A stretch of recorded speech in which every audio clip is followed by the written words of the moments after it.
बच्चों नमो नमः।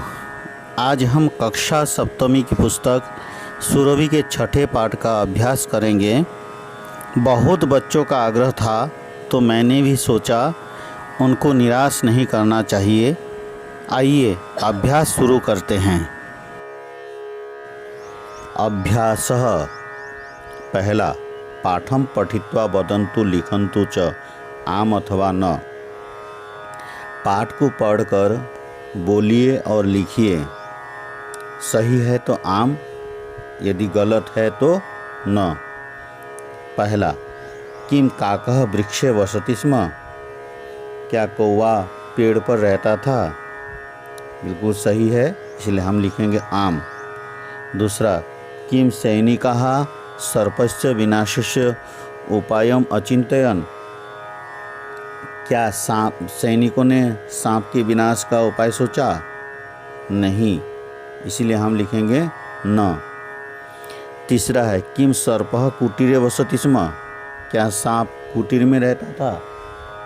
जबकि वो बिल में रहता था, इसीलिए ये गलत है, इसीलिए हम लिखेंगे न।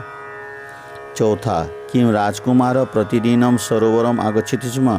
क्या राजकुमार हर रोज प्रतिदिन सरोवर में आता था, मतलब तालाब में नहाने के लिए आता था? बिल्कुल सही है, इसलिए हम लिखेंगे आम। पांचवा, किम काकी हारम कोटरे अक्षिपत। क्या कौवी ने जो है हार कोटरे अक्षिपत मतलब बिल में फेंक दिया? बिल्कुल सही है, इसलिए हम लिखेंगे हाँ। छठा, किम काकः सर्पस्य वधम अकरोत्। क्या कौवे ने सांप का वध किया है? बिल्कुल नहीं, क्योंकि सैनिकों ने किया था, इसलिए हम यहाँ लिखेंगे न। दूसरा, मंजूषायाः उचितम पदम चित्वा रिक्त स्थानानि पूरयन्तु।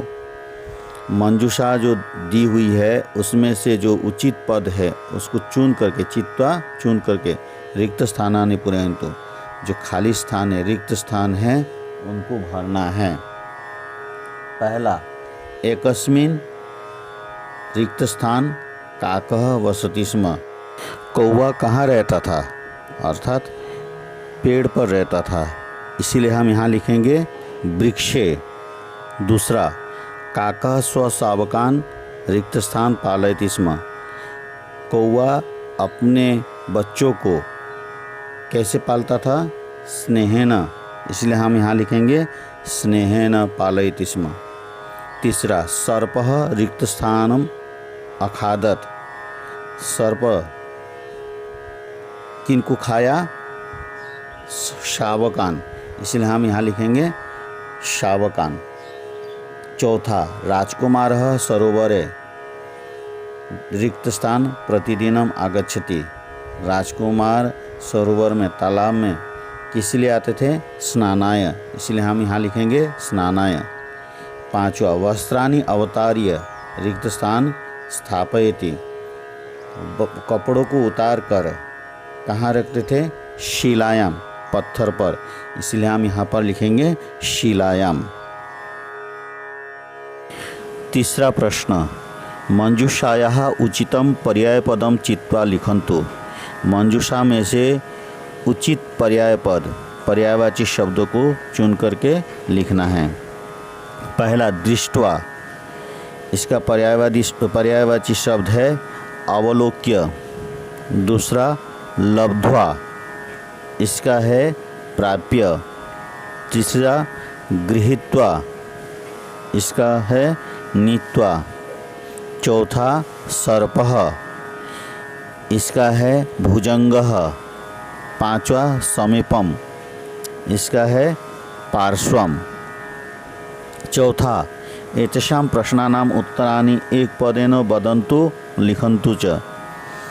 इन प्रश्नों का उत्तर एक पद में बोलिए और लिखिए।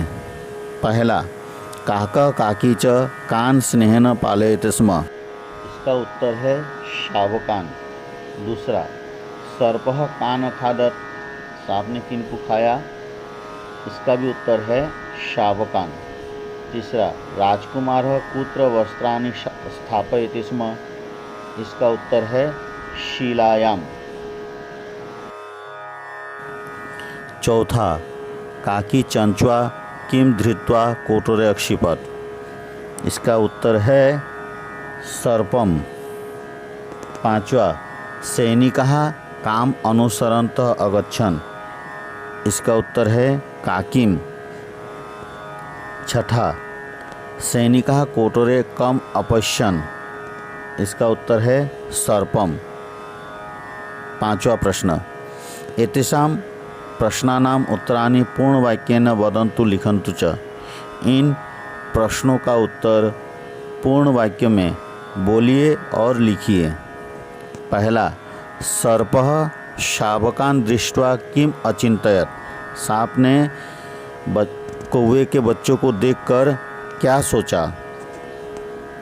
सर्पः शावकान् दृष्ट्वा अचिंतयत अहम एतान् शावकान् अवश्यम एव भक्षयिष्यामि।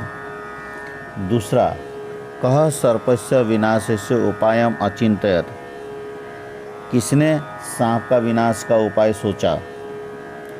उत्तर है काकः सर्पस्य विनाशस्य उपायम अचिंतयत। तीसरा, सर्पम मृतम दृष्ट्वा काक काकी च कीदृशो अभवताम। उत्तर है सर्पम मृतम दृष्ट्वा काक काकी च निश्चिंतो अभवताम। चौथा, के सर्पस्य वधम अकुर्वन्।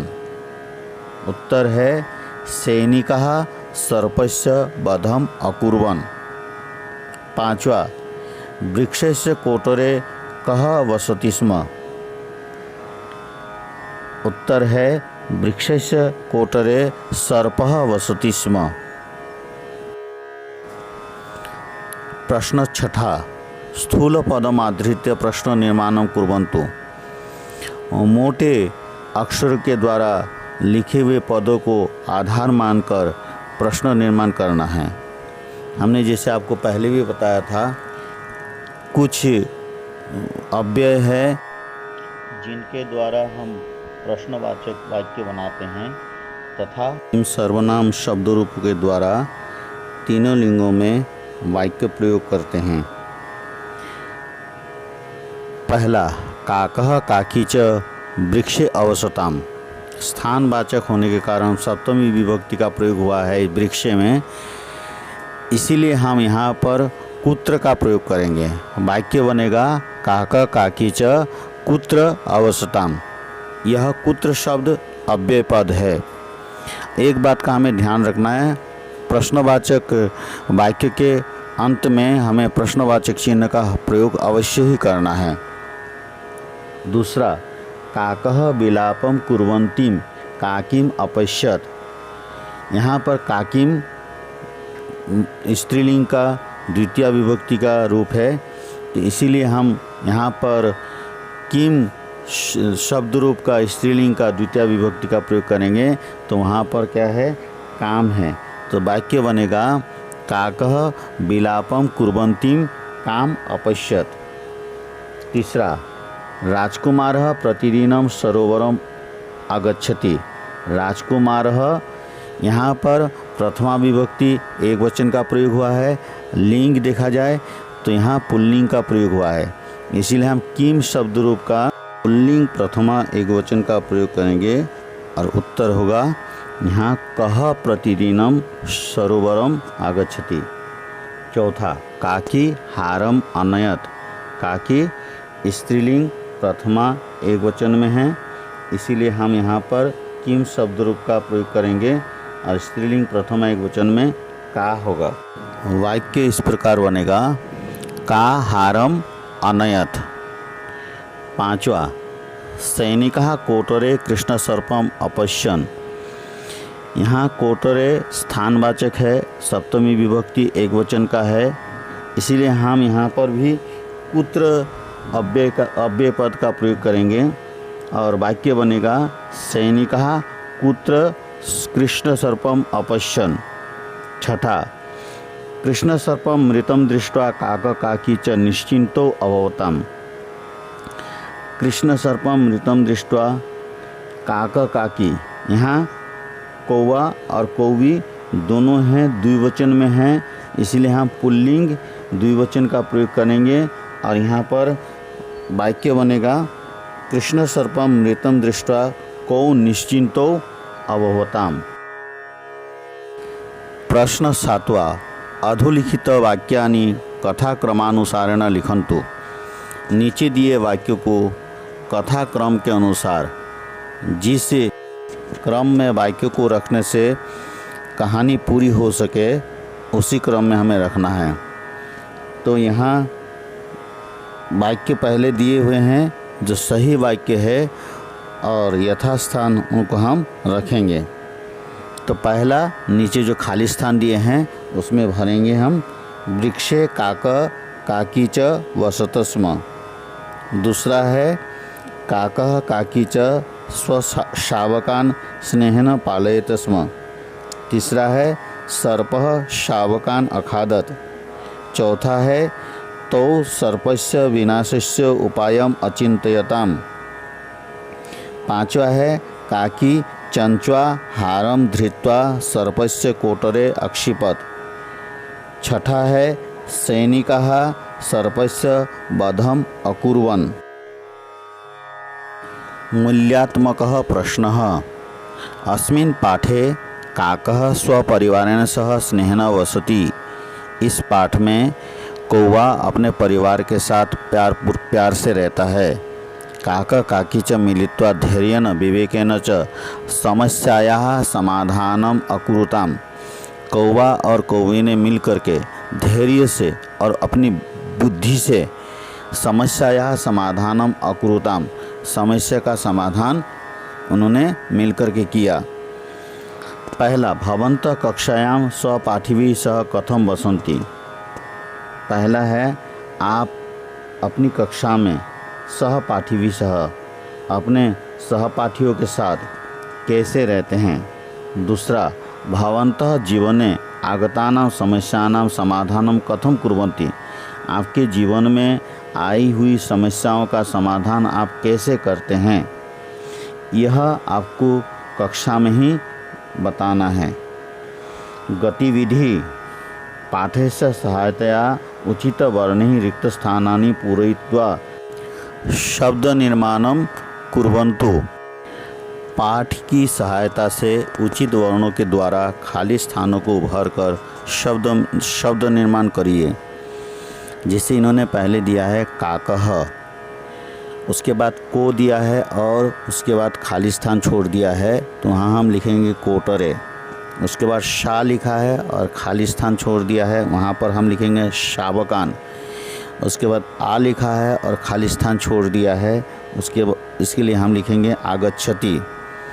उसके बाद भ लिखा है और अंत में मी लिखा है और बीच में खाली स्थान छोड़ा है, इसलिए हम लिखेंगे भक्षयिष्यामि। उसके बाद रा लिखा है और बीच में खाली स्थान छोड़ा है और अंत में य लिखा है, इसलिए हम लिखेंगे, यहाँ पर हम लिखेंगे राजकुमारस्य।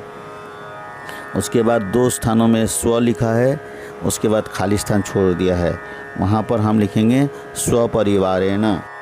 इस प्रकार हमने छठे पाठ का अभ्यास पूर्ण किया।